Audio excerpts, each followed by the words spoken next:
إلى حضرة المصطفى محمد صلى الله عليه وسلم الفاتحة.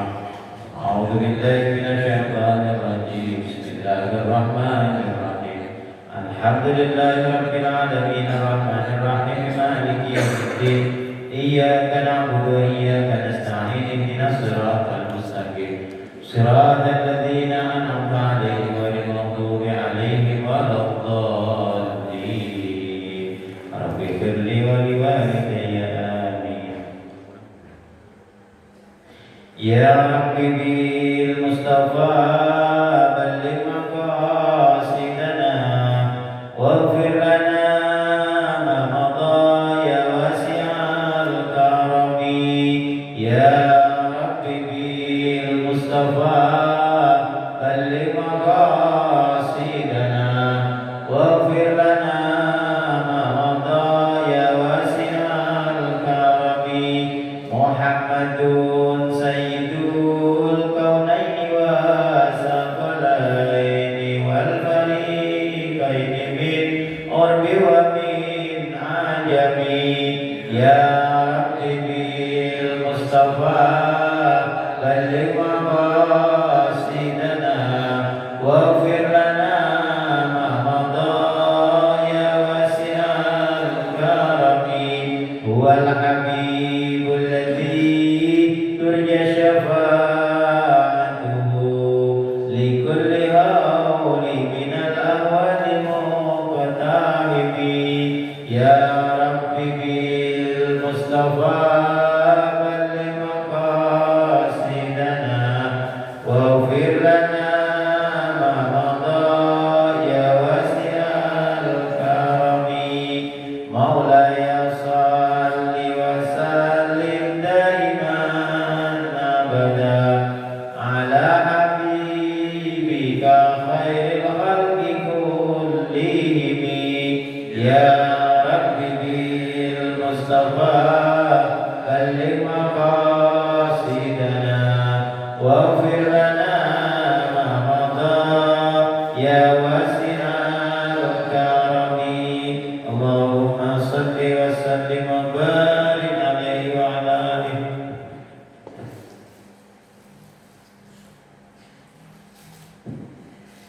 Bismillahirrahmanirrahim. Assalamualaikum warahmatullahi wabarakatuh. Alhamdulillah. Alhamdulillahilladzi an'ama 'alaina bi ni'matil iman wal islam wa hiya 'azamul ni'am. Asyhadu an la ilaha illallahul malikul 'allam wa asyhadu anna Muhammadan 'abduhu wa rasuluhu sayyidul anam. Allahumma salli wa sallim wa karrim wa 'azim ala hadha nabiyil karim wa ala alihi wa ashabihi al-mujahidin al-zahirin. Subhanaka la ilma lana illa ma 'allamtana innaka antal alimul hakim. Allahumma rabbi shrah li sadri wa yassir li amri wahlul 'uqdatam min lisani yafqahu qawli. Amma ba'd. Hadratal mukarramin, jamaah salat subuh sholatul hidayah yang saya hormati. Puji dan syukur marilah kita selalu panjatkan kehadirat Allah Azza wa Jalla di kesempatan pagi yang mulia ini. Allah masih memberikan kesempatan dan kemampuan kepada kita untuk sama-sama bisa melaksanakan ibadah sholat subuh secara berjamaah. Lalu kemudian kita berjuang sampai waktu syuruk guna mengikuti kegiatan taklim. Mudah-mudahan semuanya bernilai ibadah yang diterima di hadapan Allah Subhanahu wa taala. Amin. Shalawat teriring salam marilah kita sampaikan, kita sanjungkan kepada junjungan alam baginda Nabi besar Muhammad sallallahu alaihi wasallam, kepada keluarga, para sahabat, dan tak lupa kepada kita selaku umatnya yang senantiasa istiqamah di dalam menjalankan sunnah-sunnah dan ajarannya ila yaumil qiyamah. Hadirin ma'asyiral muslimin, jamaah salat subuh yang dirahmati Allah Subhanahu wa taala. Mengutip salah satu keterangan yang disampaikan oleh Ibnu Abbas, bahwa kata beliau salasu ayatin nuzilat maqrunah bi salasati. Ada 3 ayat yang 3 ayat ini ketika turunnya selalu berbarengan. La yaqbalullahu minha wahidatun bighairi qarinatiha. Tidaklah Allah menerima di antara yang satu kecuali diiringi dengan yang lainnya. Apa di antara ayatnya? Yang pertama, atiullaha wa atiur rasul. Taatlah kalian kepada Allah dan juga taatlah kalian kepada Rasul.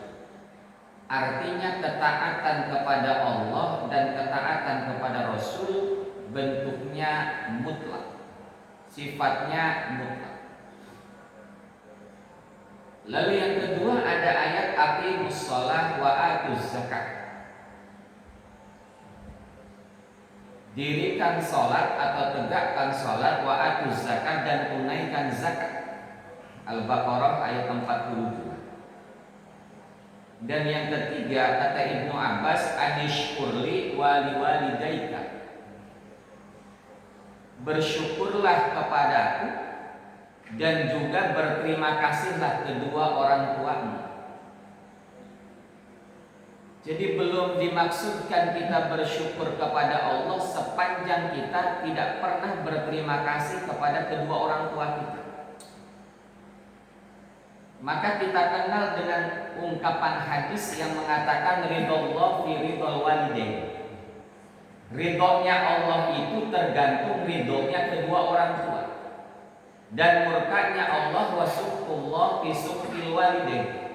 Murkanya Allah tergantung daripada murkanya kedua orang tua. Dan kata Nabi dalam hadis riwayat Imam Hakim disebutkan kullu dzunubi yu'akhiru minha ma syaa ila yaumil qiyamah. Setiap dosa itu akan diakhirkan sepanjang Allah berkehendak sampai hari kiamat.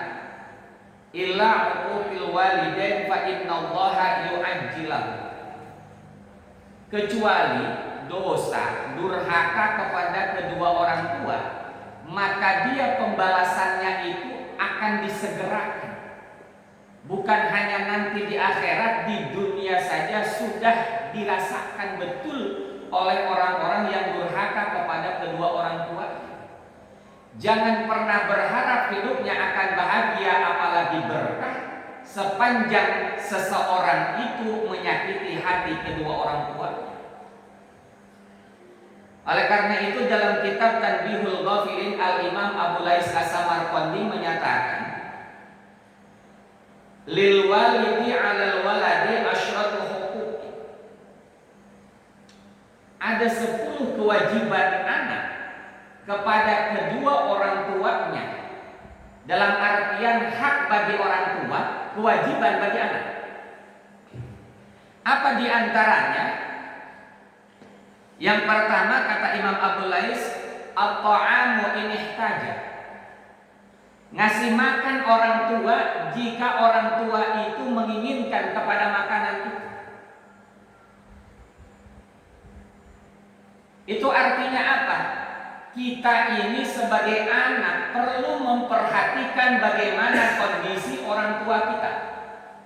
Dengan bahasa lain, jangan sampai keseharian kita makan enak sementara orang tua hanya cukup dengan ikan asin misalnya, kita makan daging.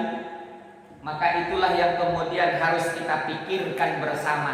Jangan sampai kita dalam kondisi makan yang enak sementara orang tua kita pada kondisi makan yang ala kadarnya. Kecuali kalau orang tua kita ini dalam kondisi sakit dan ada pantangannya misalnya. Maka kewajiban bagi kita sebagai anak, bagaimana kita bisa menyenangkan orang tua kita, termasuk dalam kondisi memberikan makan kepadanya. Ini diantara kewajiban anak kepada orang tua. Bagaimana kalau kemudian orang tuanya kaya? Kan kadang-kadang dibalik, orang tuanya punya, anaknya justru yang kagak punya, kan begitu ya. Kalau kita tidak punya untuk bisa memberikan sesuatu kepada orang tua kita, apa yang menjadi kesenangannya? Minimal kita doain orang tua kita. Minimal kalau kita belum pada posisi mapan misalnya. Apalagi pada posisi kita mampu, kita mapan, sementara orang tua kita pada kondisi yang memang secara ekonomi posisinya itu masih di bawah. Maka tentu itulah kewajiban kita. Maka beruntung ketika kita dalam satu rumah itu masih memiliki orang tua yang kita urusi, bukan? Karena itu sesungguhnya adalah surganya kita. Apakah itu bercampur dalam satu rumah atau misah rumahnya dan berdekatan? Maka kata kunci bagi kita bagaimana kita bisa melakukan birrul walidain, berbuat baik kepada keduanya. Itulah sesungguhnya pintu surga yang Allah sediakan di dunia. Maka aneh kalau kemudian orang seringkali meminta doa ke sana kemari, sementara ada keramat hidup yang masih ada. Itulah orang tua kita. Jadi bapak-bapak sekalian, bukan tidak baik yang namanya ziarah itu bagus, tapi yang paling utama adalah yang kita ziarahi, yang kita datangi adalah orang tua dulu. Karena itulah sesungguhnya keramat yang utama. Bahkan hadirin jamaah sekalian yang saya hormati, kita seringkali mendengar misalnya dari para ulama kita, para ustadz dan kiai kita, bagaimana cerita tentang seorang Uwais Al-Qarni misalnya, bagaimana beliau itu berusaha menyenangkan hati ibunya yang ingin berangkat haji ke Baitullah pada posisi yang amat sangat tidak memungkinkan secara lahiriah.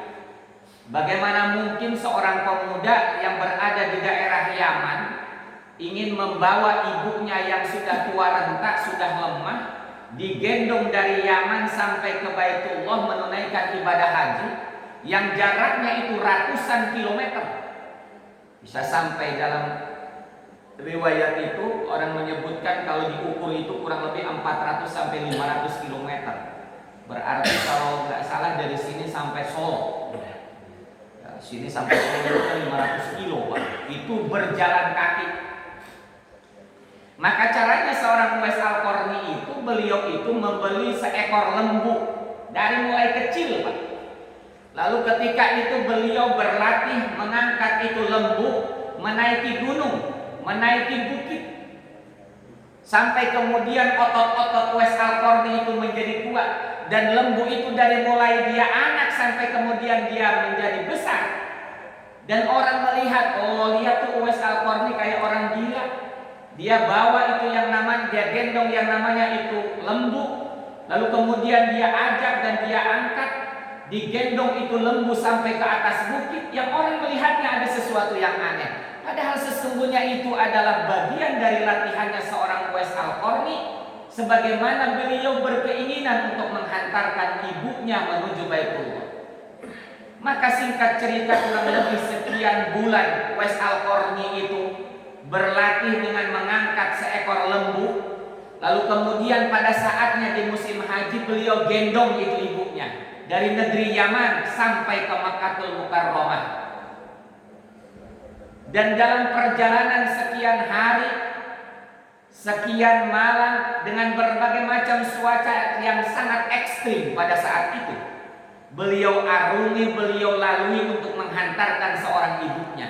Sampai kemudian sahabat Umar bin Khattab bersama Sayyidina Ali karramallahu wajhah mendapatkan ujangan dari Rasulullah sallallahu alaihi wasallam, seandainya kalian bertemu dengan seorang pemuda yang bernama Uwais Al-Qarni, minta doa darinya. Karena dia penduduk langit. Seorang Uwais Al-Qarni di dunia tidak terkenal apa-apa. Orang tidak tahu tentang Uwais Al-Qarni. Tapi di langit itu yang namanya Uwais Al-Qarni itu kalau bahasa sekarang viral di hadapan para malaikat. Apa rahasianya? Rahasianya adalah bagaimana seorang Uwais Al-Qarni itu betul-betul berbakti kepada ibunya terutama. Oleh karena itu, Bapak hadirin jamaah sekalian yang saya hormati, ada 5 air yang dikeluarkan oleh seorang ibu yang takkan pernah kita sebagai anak bisa menggantikannya. Yang pertama adalah air ketuban ibu saat beliau itu sedang mengandung anaknya. Itu kan bercampur. Lalu yang kedua air darah saat seorang ibu ketika melahirkan anaknya. Jadi samping air ketuban, air darah itu kan bercampur. Lalu yang ketiga adalah air mata saat seorang ibu menangis mendoakan anaknya. Maka kalau kata guru anak saya di pesantren itu, Habib Segaf Baharun itu mengatakan, berpesan kepada santri-santrinya, jika kalian ingin memiliki anak yang soleh maupun solehah, kata kuncinya ada pada ibunya, bukan bapaknya. Walaupun bapaknya orang yang salah, tapi ibunya orang yang soleh, maka pasti akan menghasilkan anak-anak yang soleh dan solehah. Jadi kata kuncinya ada di ibu. Tentu yang lebih utama suaminya soleh, ibunya juga soleh. Maka ketika dua-duanya soleh itu sudah otomatis, Pak. Ibarat bibit unggul ya dua-duanya unggul. Tapi setidak-tidaknya yang paling amat sangat menentukan adalah bagaimana ibunya. Maka ibu ini harus dididik. Ibu ini harus diberikan pengetahuan yang cukup. Jangan sampai ada istilah kita sebagai orang tua nyesel anak kita disekolahin tinggi-tinggi, ujungnya kagak kerja, ujungnya jadi ibu rumah tangga. Jangan salah. Bedakan antara seorang ibu rumah tangga yang memiliki pendidikan dengan seorang ibu rumah tangga yang pendidikannya ala kadarnya, artinya terbatas. Tentu polanya akan berbeda. Baik pola didik, pola pikir, pola pengetahuan yang diterapkan dalam rumah tangga itu pasti beda.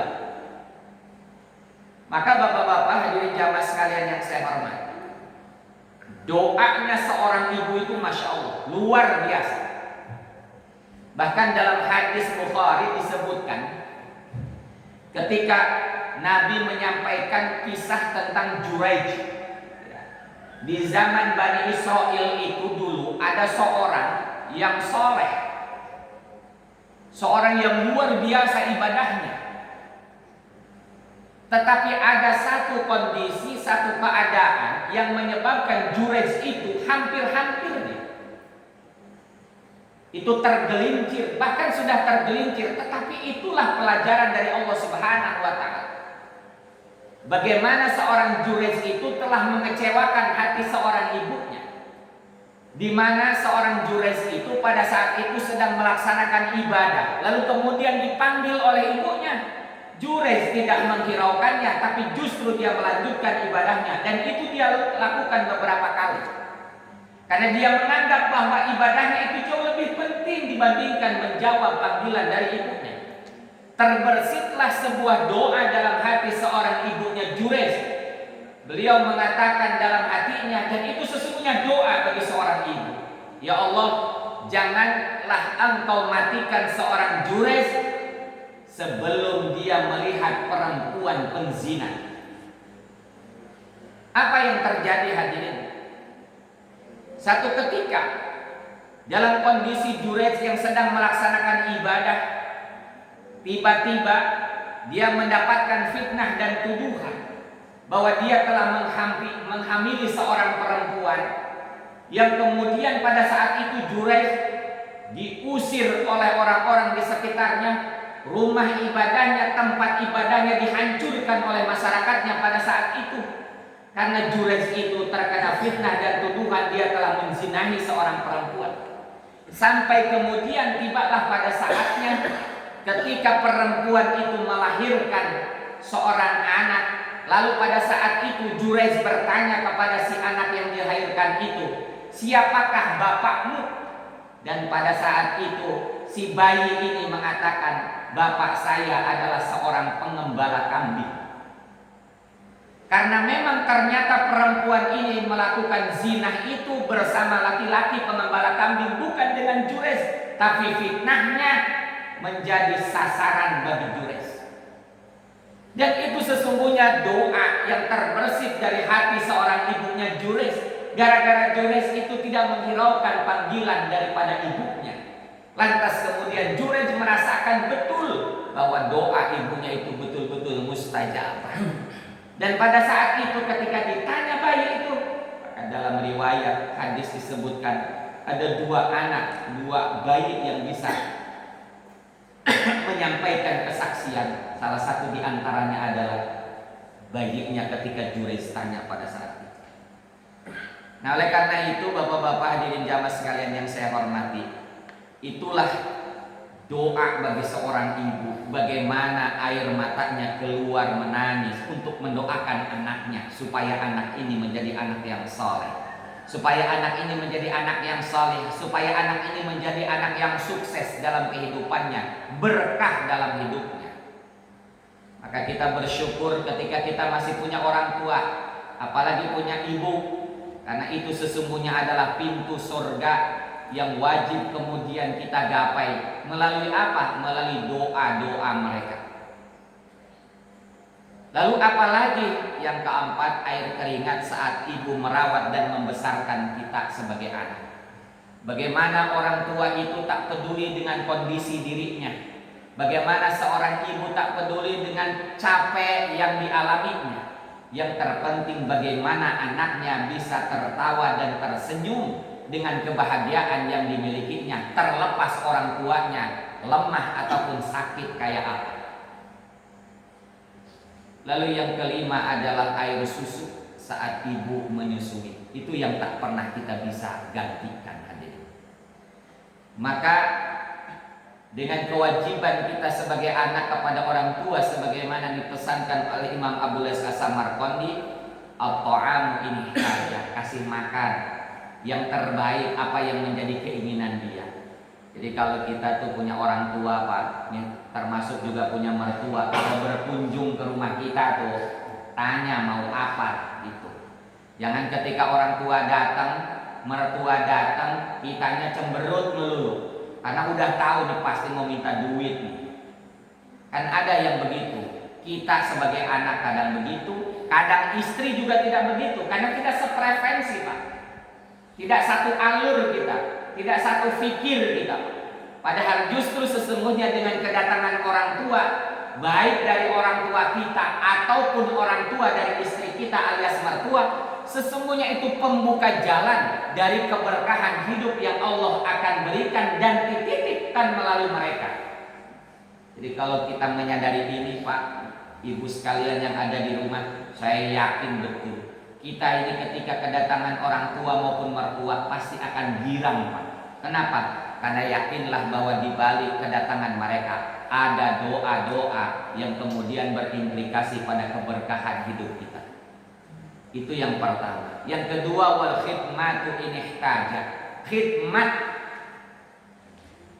kepada kedua orang tua kita ketika mereka membutuhkan kita. Jangan kebalikannya Pak.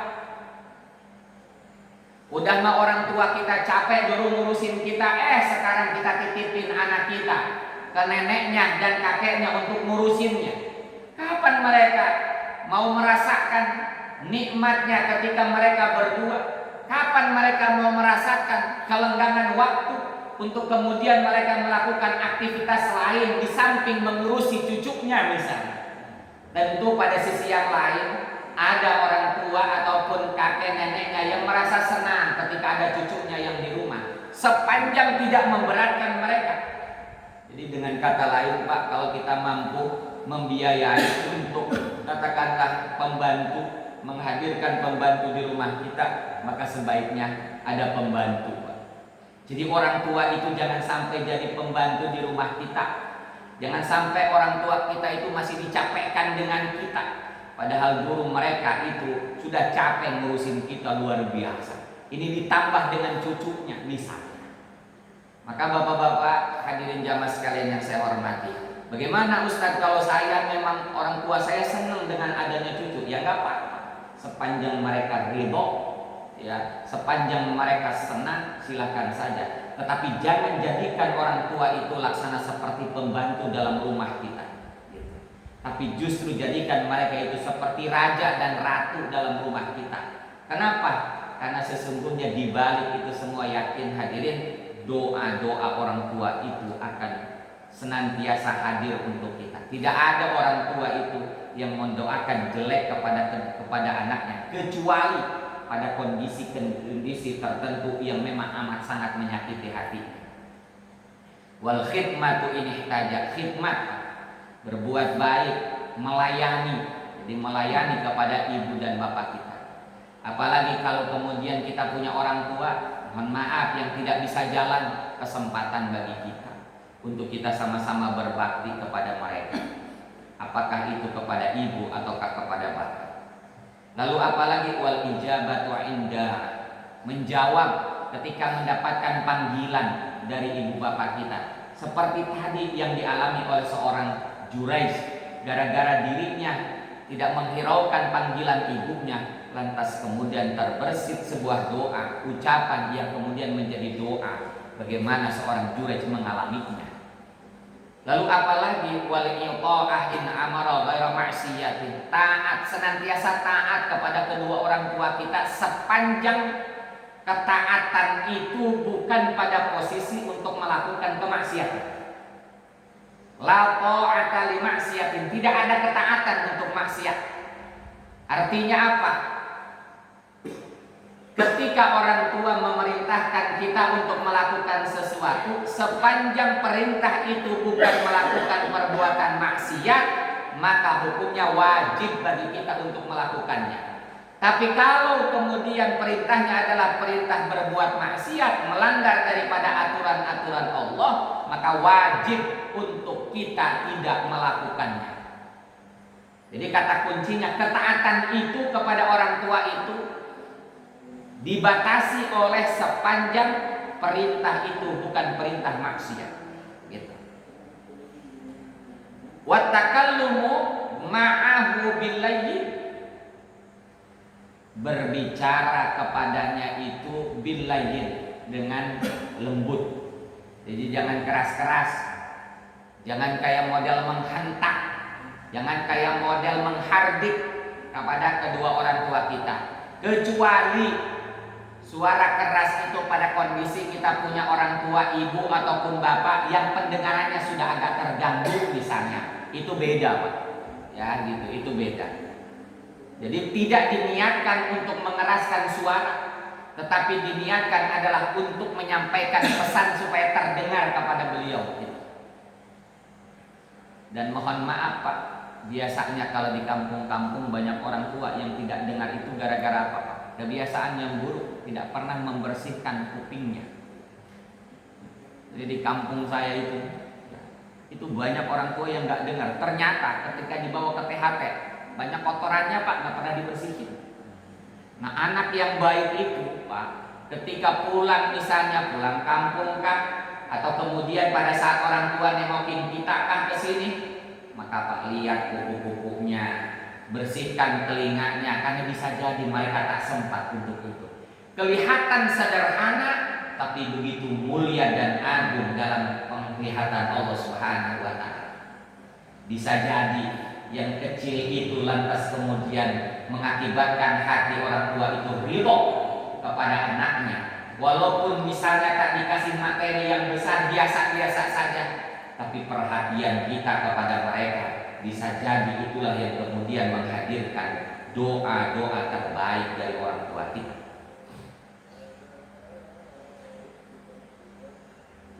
Lalu wa in ihtaja ilal qismati kasahu in qadara 'alaiha.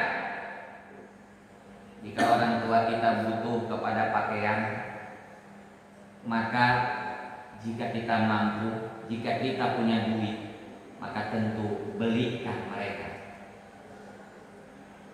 Biasanya kalau kita ngasih pakaian kan setahun sekali Pak, ketika mau lebaran dibeliin lah misalnya syukur-syukur baju kokonya Almia misalnya, lalu kemudian sarungnya adalah minimal sarung Wadimor, syukur-syukur BHS kalau punya.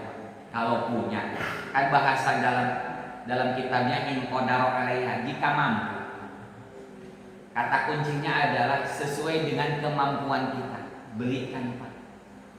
Dengan bahasa lain, kita beli pulsa, beli kuota mampu. Masa iya sih beli pakaian orang tua kita setahun sekali tidak mampu? Syukur-syukur kalau kita Pak kerja misalnya suka keluar kota misalnya begitu, maka belikan Pak. Jadi jangan ngasih pakaian itu setahun sekali. Kalau kita mampu, setiap ada kesempatan untuk kita bisa membelikan dan menyenangkan orang tua, belikan Pak. Ya. Maka kalau saya secara pribadi suka dapat BHS, saya nggak pernah tuh pakai buat sendiri, saya kasih aja. Ya, walaupun itu BHS kan setahun sekali orang ngasih, maka kasih orang tua kalau BHS setahun sekali. Kecuali kalau misalnya kita pulang, ya ada tugas keluar kota gitu Pak, ya sederhana lah. Beliin apa? Beliin kesenangannya. Orang tua itu dikasih apa juga senang Pak. Ya, dibeliin makanan yang memang sesuai dengan kondisinya. Jangan beli makanan yang memang kemungkinan gak dimakan. Keluar kota, dibeliin keripik buat orang tua, ya kagak pas Pak. Orang tua itu dibelinya apa? Bolu misalnya begitu. Tapi yang tahan. Ya, tidak hanya 1-2 hari lalu kemudian buluk dan lain sebagainya, jangan. Atau diberikan sesuatu pakaian tadi, ya, beliin baju koko yang kemudian ataupun batik dan lain-lain yang menjadi kesenangannya, gitu ya. Maka yakinlah orang tua itu pasti akan ingat terus. Doa-doanya pasti sepanjang waktu akan terus disampaikan untuk kita, gitu ya. Itu luar biasanya orang tua. Jadi jangan sampai apa yang dialami oleh seorang Alqamah bin Qais. Itu Alqamah kita sering dengar ceritanya. Bagaimana seorang sahabat bernama Alqamah bicara ibadah luar biasa. Bicara ketaatan kepada Nabi luar biasa. Tapi ternyata ada ketaatan kepada orang tuanya nih. Dimana Alqamah seringkali pilih kasih terhadap ibunya. Sampai kemudian ibunya merasa kecewa karena Alqamah lebih mementingkan istrinya dibandingkan ibunya yang sudah tua renta. Kalaupun memakai pakaian, ternyata yang dikasih bukan pakaian baru tapi pakaian bekas. Sementara istrinya yang dipakai adalah pakaian baru. Sakit hati seorang ibunya Alqamah. Sampai kemudian Alqamah ketika dia sakit parah, lalu kata orang sedang sakaratul maut, susah untuk mengucapkan kalimat tauhid. Lantas kemudian Nabi tanya, apakah Alqamah memiliki orang tua? Kata sahabat yang lain, punya ya Rasul, yang ada ibunya. Kalau begitu sampaikan kepada ibunya, minta ridhonya agar Alqamah itu diridhokan bila dia punya salah. Kata ibunya, tidak, karena aku ini sakit hati betul dengan Alqamah, dengan perlakuannya kepada aku. Dia lebih mementingkan istrinya dibandingkan aku. Lalu kemudian Nabi memerintahkan kepada sahabat Bilal bin Rabah kepada yang lainnya pula untuk mengumpulkan kayu bakar, sampaikan kepada ibunya Alqamah. Jika tidak mau memaafkan Alqamah, maka kita akan siap untuk membakar Alqamah hidup-hidup supaya dirinya cepat meninggal dunia. Hati seorang ibu luluh, sekeras apapun, sesakit apapun penderitaan yang dialami oleh seorang ibu, ternyata kasih sayangnya jauh lebih luas daripada rasa sakitnya.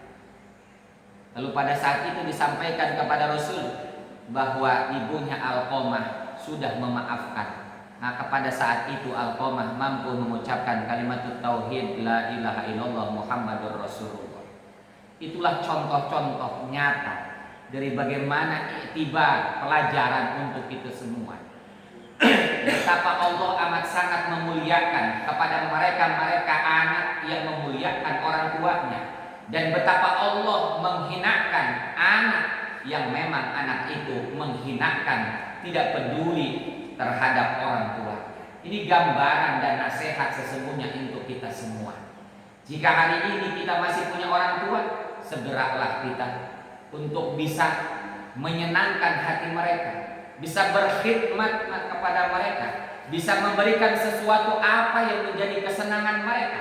Apakah itu makanan, apakah itu pakaian, itulah kesempatan bagi kita.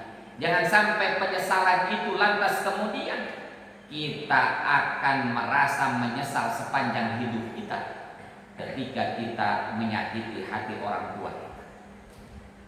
Lalu apalagi wal masyu khalfah, kewajiban anak kepada orang tua kalau berjalan itu jangan di depannya, tapi justru di belakangnya. Gak boleh itu anak ketika berjalan dengan orang tuanya, dengan bapak ataupun ibunya, anaknya di depan. Tapi baiknya adalah secara aturan, sopan santun, ibaratnya begitu, adab kita, akhlak kita. Jadi anak itu di belakang, gitu ya, di belakang orang tua, jangan di depannya. Karena kenapa? Karena anak kalau di belakangnya itu ketika orang tua butuh gampang untuk memanggilnya. Ketika orang tua pada posisi tertinggal dari jalannya, kita tahu sehingga kita bisa memelankan jalan kita. Tapi ketika kita jalan kita ada di depan mereka, maka tentu kita tidak tahu ternyata orang tua kita ketinggalan, jalannya tidak secepat kita. Jadi itu kata Imam Abu Lais As-Samarqandi, jika kita berjalan, maka jalanlah di belakang orang tua kita, jangan di depannya. Lalu apalagi wal irda'u lahu bima radiya li nafsi, ridhonya, kesenangannya orang tua, gitu ya, terhadap sesuatu. Bagaimana kita bisa mendapatkan ridhonya dari orang tua kita? Termasuk wal ikrahu lahu bima yakrahu li nafsi. Apa yang tidak disenangi oleh orang tua kita, ya jangan kemudian kita lakukan. Misalnya begitu, orang tua kita itu senang betul kalau ketika mereka mau sholat kita yang nuntun, misalnya begitu. Jadi bukan nyuruh orang, tapi justru kita sebagai anak yang nuntunnya. Maka itu ridhonya orang tua. Jadi kesenangannya orang tua, bagaimana kemudian kita ikuti. Tapi ketidaksenangan orang tua kita terhadap kita, jangan kemudian kita ulangi terus. Misalnya orang tua kita tuh nggak ngerokok, misalnya nih, nggak senang tuh kalau kita ngerokok, kita ngobrol dengan orang tua kita sambil ngerokok misalnya. Maka sebisa mungkin kita hindari. Untuk apa? Untuk tidak timbul rasa benci orang tua, ketidaksenangan orang tua terhadap apa yang kita lakukan. Intinya begitu. Apa yang disenangin, lakukan. Apa yang dibenci, tinggalkan. Itu kuncinya. Wa du'a'u lahu bil maghfirah kullama da'a li nafsi. Senantiasa kita mendoakan orang tua kita. Minimal Rabbi firli wali walidayya warhamhuma kama rabbayani shaghira. Kapan? Minimal selepas sholat kita baca terus itu doa. Karena sesungguhnya bentuk bakti kita kepada kedua orang tua kita. Bagaimana kalau orang tua kita sudah meninggal? Jauh lebih baik. Harusnya jauh juga lebih banyak kita mendoakan mereka. Minimal setelah selesai sholat. Jadi jangan sampai kita hanya untuk kepentingan kita doang, tapi tak pernah peduli dengan orang tua kita. Maka sedari dini anak kita, nah, yang dari TK itu sudah mulai belajar tuh doa Rabbi firli wali walidayya warhamhuma kama rabbayani shaghira. Bukan sekadar dihafal, tapi sesungguhnya intinya adalah bagaimana itu dibaca dan diamalkan. Kapanpun ada waktunya kita, maka dibaca. Untuk apa? Untuk mendoakan kepada orang tua kita. Bahkan dalam riwayat, jika ada orang yang lupa mendoakan orang tuanya, maka jangan pernah berharap dia akan mendapatkan rizki terbaik dari Allah. Jadi pagi-pagi itu Pak, ya selesai sholat subuh, ya, syukur-syukur imam misalnya membaca doa itu lalu kemudian kita aminkan secara berjamaah, itu jauh lebih baik.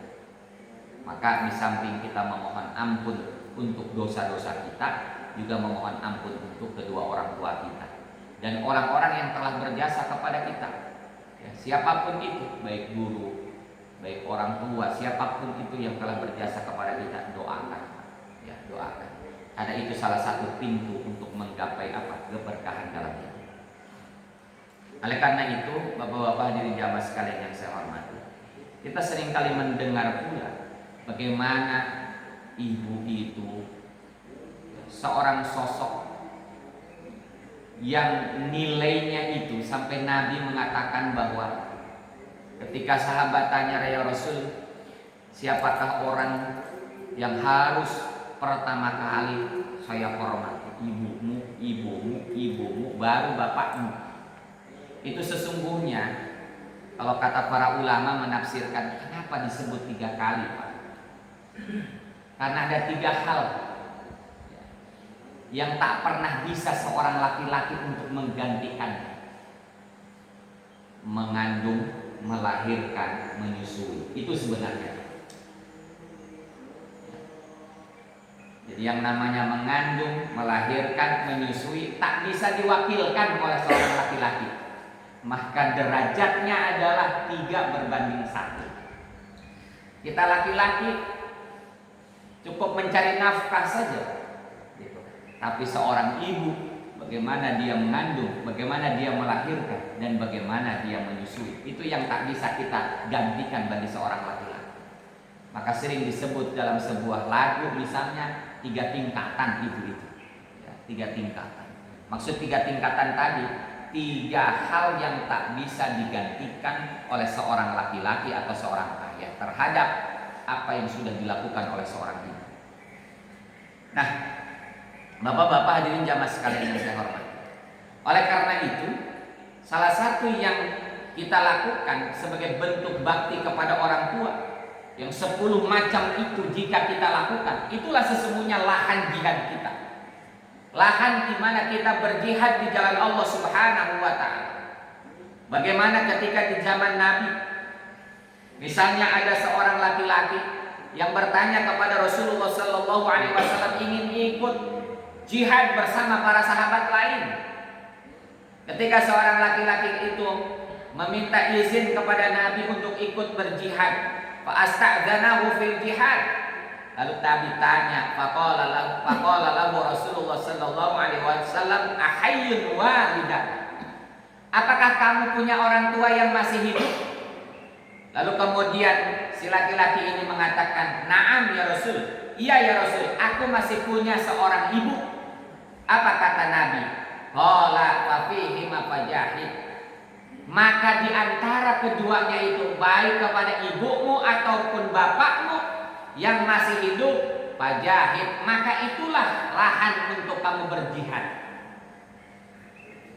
Artinya apa Bapak Ibu sekalian yang ada di rumah? Sesungguhnya bahwa ketika kita melakukan birrul walidain, baik kepada keduanya atau salah satu di antara keduanya, maka sesungguhnya kita sedang berjihad di jalan Allah Subhanahu wa taala.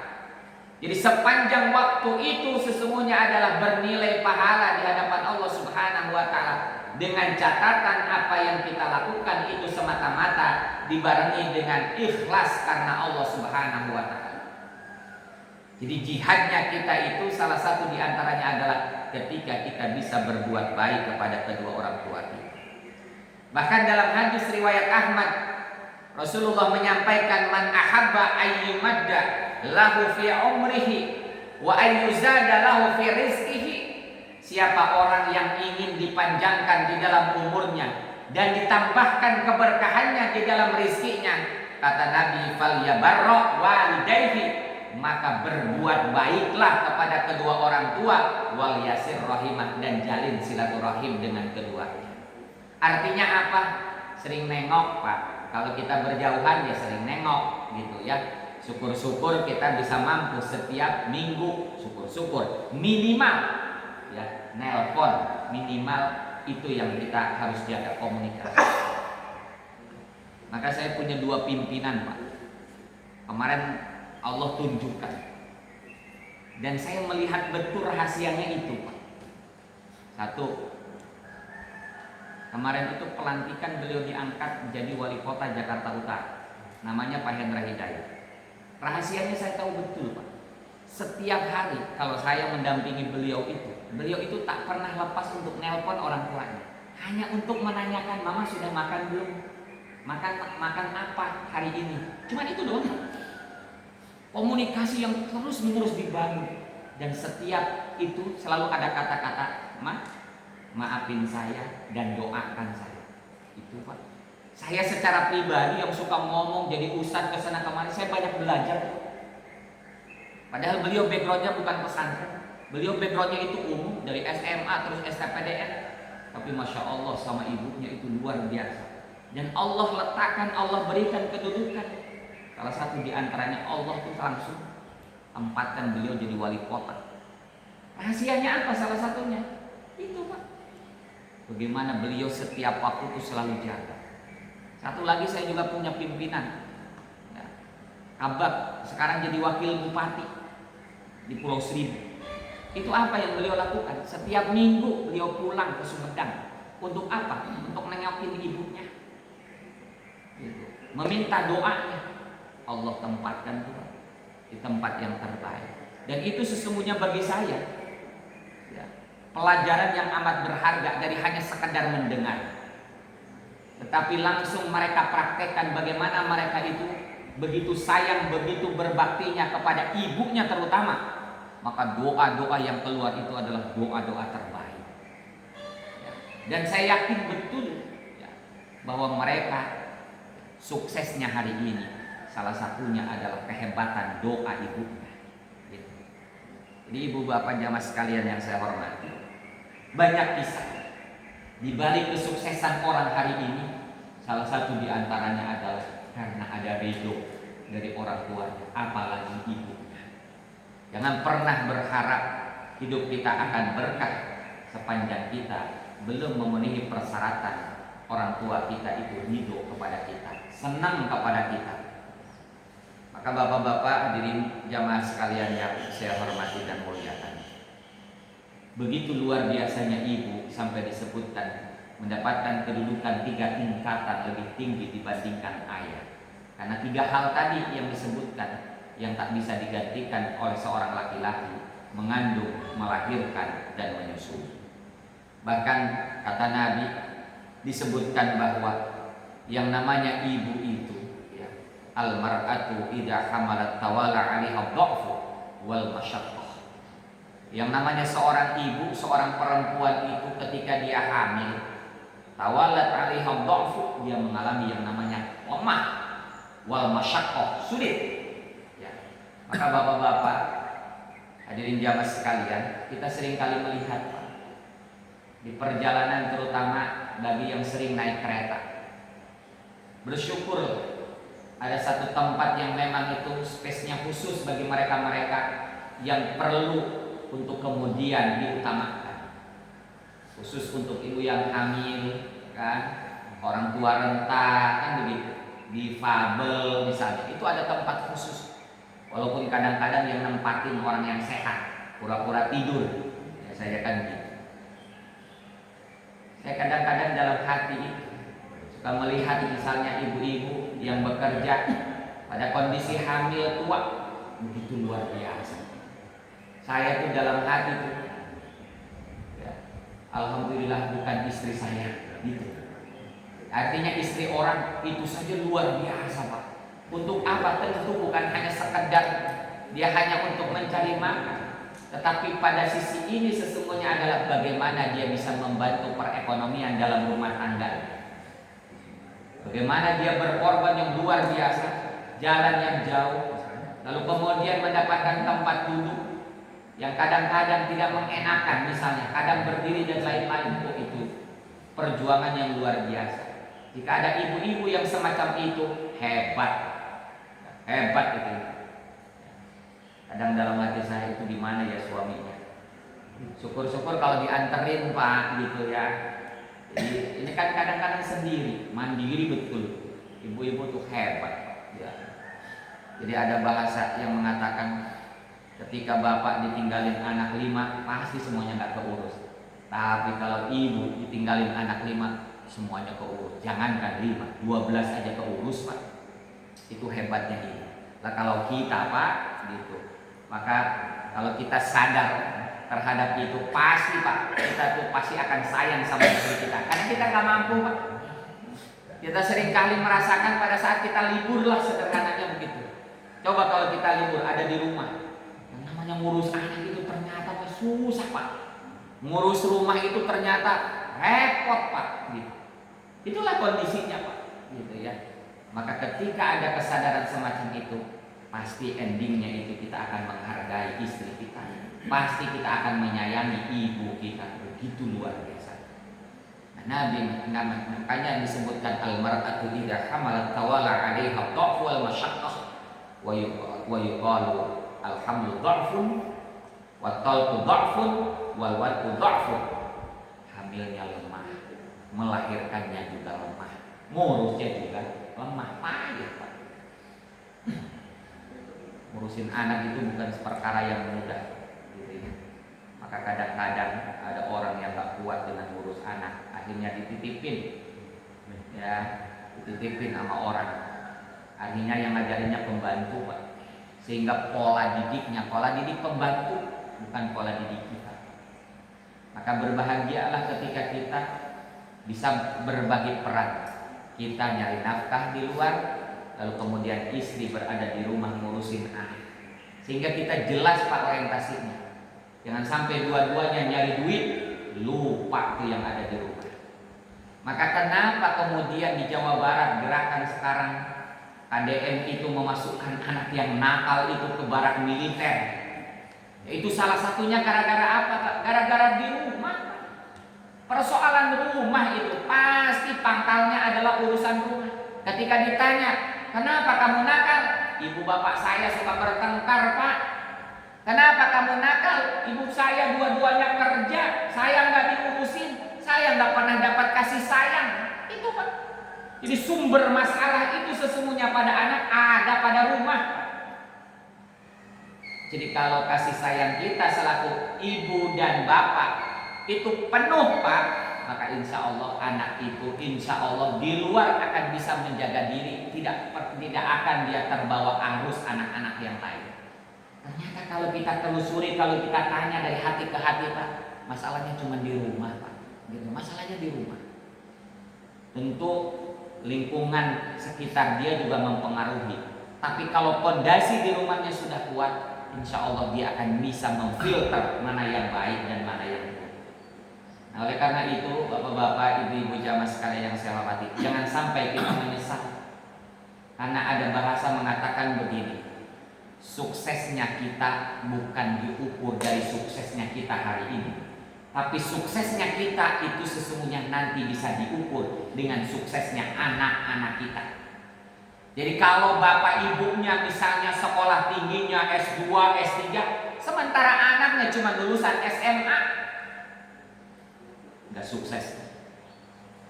Yang sukses itu ketika ibu bapaknya lulusan SD, anaknya lulusan sarjana, dan anak-anaknya berbakti kepada orang tuanya. Itulah sesungguhnya kesuksesan sejati bagi orang tua. Jadi ngukurnya gampang Pak gitu. Ukuran sukses itu bukan ngukur kitanya, tapi ngukur yang bisa kita cetak. Apa itu? Anak. Maka investasi yang paling utama bukan menginvestasikan dalam bentuk harta benda, tapi investasi yang utama dalam hidup ini adalah bagaimana kita bisa mendidik anak kita dengan baik, wariskan mereka itu dengan ilmu. Jangan pernah berpikir wariskan mereka dengan harta. Harta akan habis dengan sendirinya. Harta pasti akan dijaga dan capek untuk menjaganya. Tapi ilmu yang diwariskan, ilmu itu yang akan menjaga dirinya. Maka inilah bapak-bapak, ibu-ibu hadirin jamaah sekalian yang saya hormati, beberapa hal yang bisa kita kaji di kesempatan pagi hari ini. Semoga menjadi itibar dan pelajaran untuk kita semua, dan semoga kita Allah golongkan menjadi orang-orang yang masuk dalam kategori bisa melakukan birrul walidain, sehingga kita diwariskan oleh Allah anak keturunan yang juga bisa melakukan birrul walidain, berbuat baik kepada kita di saat kita sudah tua. Ini yang bisa kami sampaikan, dan karena waktu juga sudah masuk waktu syuruk atau sholat sunnah isyraq, mari kita sama-sama tutup dengan mengucapkan doa kifaratul majlis. Subhanakallahumma wa bihamdika asyhadu an la ilaha illa anta astaghfiruka wa atubu ilaik. Wallahu muwaffiq ila aqwamit thoriq. Assalamualaikum warahmatullahi wabarakatuh. Waalaikumsalam.